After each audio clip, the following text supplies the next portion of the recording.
रात का सन्नाटा छाया हुआ था।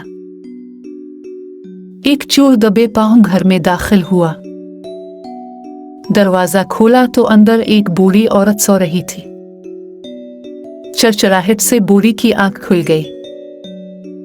चोर घबरा गया। बूढ़ी ने चीखने के बजाय कहा, बेटा, अलमारी में तिजोरी है, ले जाना, मगर पहले मेरे पास आओ। एक ख्वाब देखा है, इसकी ताबीर बता दो।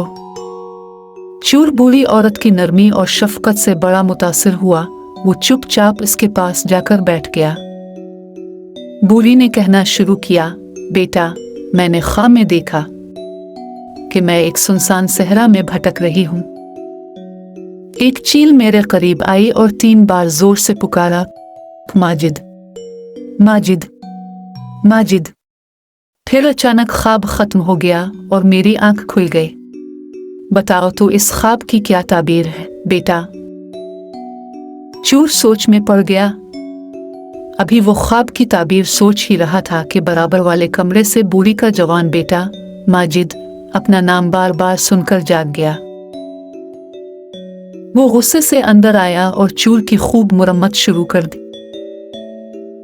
बूढ़ी ने इत्मीनान से कहा, बस करो माजिद, अब तो ये अपने किए की सजा पा चुका।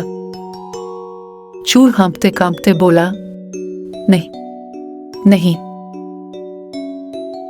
मुझे और डंडे मारो ताकि मुझे याद रहे, मैं चोर हूँ, ख्वाब की ताबीर बताने वाला नजूमी नहीं।